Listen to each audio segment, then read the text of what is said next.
Assalamualaikum warahmatullahi wabarakatuh. Saya Nirwana Nanda Fitri dari kelas T-Kom C. Baik, pada video kali ini saya akan menjelaskan dua artikel, yaitu mengenai analisis korelasi dan analisis regresi. Untuk analisis korelasi, saya mengambil artikel dengan judul Korelasi Efikasi Diri dan Motivasi Belajar dengan Hasil Belajar Pendidikan Jasmani. Alasan saya mengambil artikel ini dan alasan mengapa disebut analisis korelasi karena adanya masalah pada hasil belajar, khususnya pada mahasiswa aktif program studi pendidikan jasmani. Selain itu, ada GAP, penelitian terkait efikasi diri dan motivasi pada mahasiswa aktif program studi pendidikan jasmani, di mana belum diketahui korelasinya dengan hasil belajar. Maka dari itu, dilakukan studi korelasi efikasi diri dan motivasi belajar, di mana motivasi belajar berupa daya penggerak yang mengatur, mengarahkan, dan membentuk kegiatan belajar, serta efikasi diri berupa keyakinan diri pada kemampuan diri dalam menghadapi masalah dan tugas belajar, dengan prestasi akademik yang merupakan capaian hasil belajar pada mahasiswa. Penelitian ini merupakan korelasional menggunakan pendekatan cross-seksional, di mana data diambil di satu lintasan waktu. Pengambilan sampel menggunakan proportionate Stafford random sampling dengan ukuran minimal 25% populasi sampel total 53 mahasiswa. Di mana hasil dan pembahasannya di sini pada tabel 1 deskripsi data penilaian. Di sini terdapat kolom variabel, nilai dengan diinisialisasikan dengan jumlah sampel, min diinisialisasikan dengan minimal yang diperoleh, maksimal yang diperoleh, min nilai rata-rata, dan SD standar deviasi. Di mana motivasi belajar dengan jumlah sampel 53, minimal 69, maksimal 108, min atau rata-rata 89,74, dan standar deviasi 7,64. Efikasi diri 53, minimal 68, maksimal 110, nilai rata-rata 89,51, standar deviasi 7,94, dan hasil belajar 53, minimal 2,29, maksimal 3,55, nilai rata-ratanya 3,22, dan standar deviasi 0,214. Seluruh data dari penelitian diuji dengan normalitas menggunakan uji Shapiro-Wilk. Uji ini dilakukan dengan bantuan program IBM SPP Statistik. Tabel kedua ini menunjukkan uji normalitas atau disebut dengan uji Shapiro-Wilk. Ada variabel P keterangan. Nah, kategori setiap data dan setiap variabel dibagi menjadi 3, yaitu tinggi, sedang, dan rendah. Di sini dapat dilihat diagram kategorinya.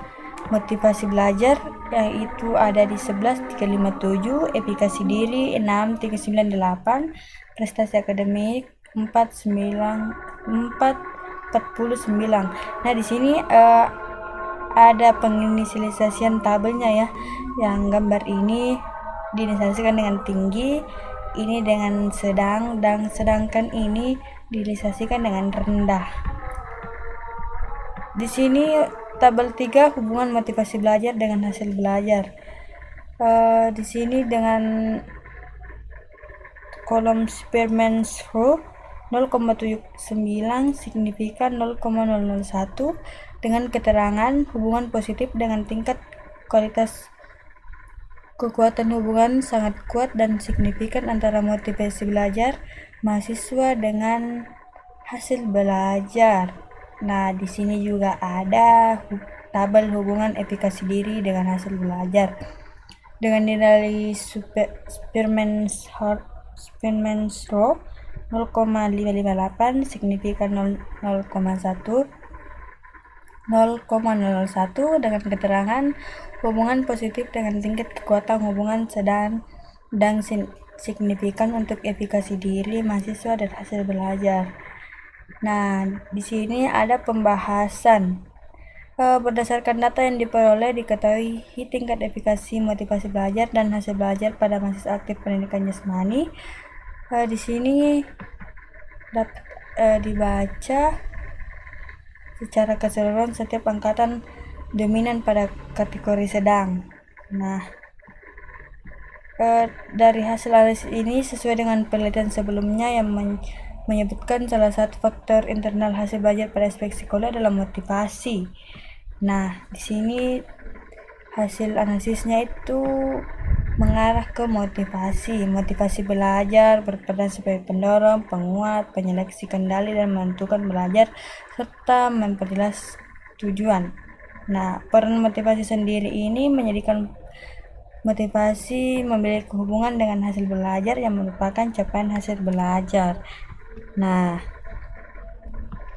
jadi dapat disimpulkan hasil penelitian ini yang menunjukkan hubungan yang positif dan signifikan motivasi belajar dan efikasi diri mahasiswa pendidikan jasmani dengan hasil belajar menjadi dasar peningkatan hasil belajar mahasiswa. Peningkatan motivasi belajar berdasarkan sumber internal atau eksternal pada mahasiswa harus ditingkatkan dengan memperhatikan faktor-faktor yang mempengaruhi motivasi belajar.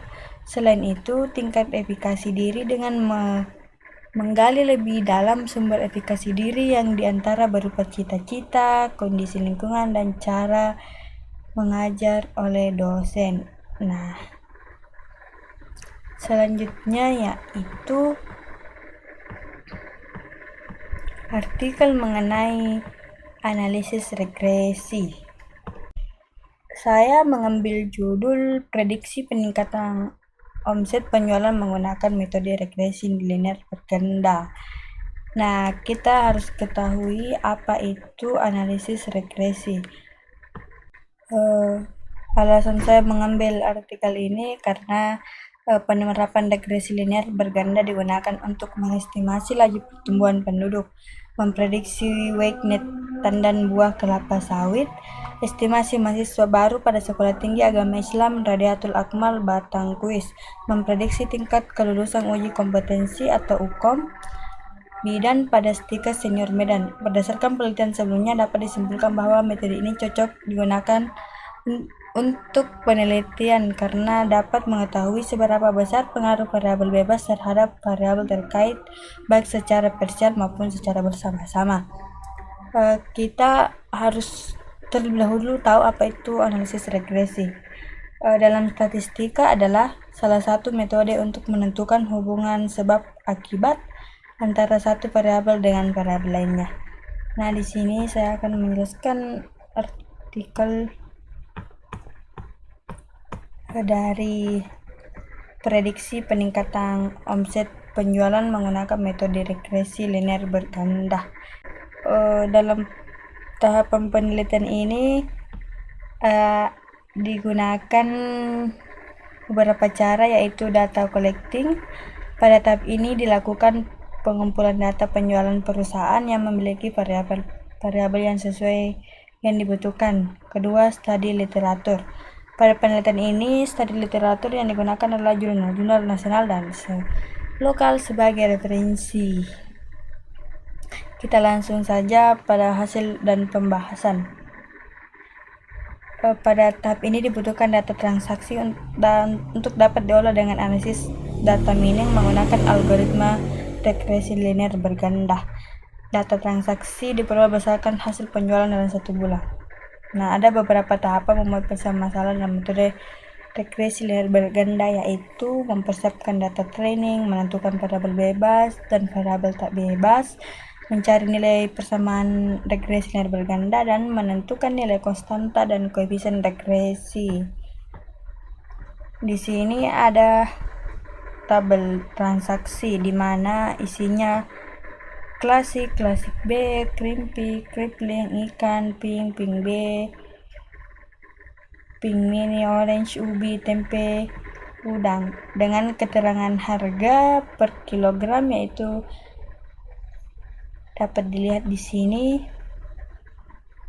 ada 13.000, 12 dan sampai 15, ada juga yang 21 yang itu ini keripik ikan. Nah, untuk persamaannya, apabila semua variabel bebas diketahui dengan fungsi linear berganda. Nah, dapat dilihat di sini tabelnya perhitungan koefisien regresi. Sini dapat Anda lihat perhitungannya dan total prediksi penjualannya itu jumlah transaksi per bulan itu di kerupuk klasik itu 3, jumlah beratnya 578, penjualan 7, sekian dan hasil prediksi penjualan 7, juta sekian. Nah, dapat dilihat di sini, maka hasil prediksi peningkatan omset penjualan pada PT Makmur Jaya pada bulan September terjadi kenaikan dan penurunan pada setiap produknya. Dapat disimpulkan berdasarkan analisis dan pembahasan data mining untuk prediksi peningkatan omset penjualan pada PT Makmur Jaya menggunakan metode regresi linear berganda, maka dapat disimpulkan bahwa berdasarkan masalah yang terjadi pada sistem yang berjalan sebelumnya, yaitu tidak dapat memprediksi adanya peningkatan atau penurunan omset yang ada di dalam data penjualan, sehingga dibutuhkan solusi yaitu sistem teknologi yang dapat membantu menganalisa meningkatkan omset yang terjadi pada penjualan perusahaan di masa yang akan datang. Dalam menerapkan metode linear regresi berganda, dapat memprediksi peningkatan omset penjualan pada PT Makmur Jaya dimulai dengan melakukan proses perhitungan regresi linear berganda, kemudian menghitung persamaan, dan kemudian menghasilkan prediksi penjualan yang diinginkan.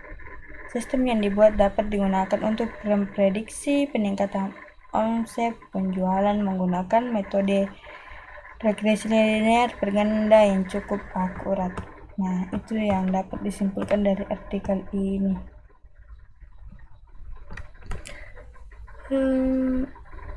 Produk-produk. Nah, itu saja.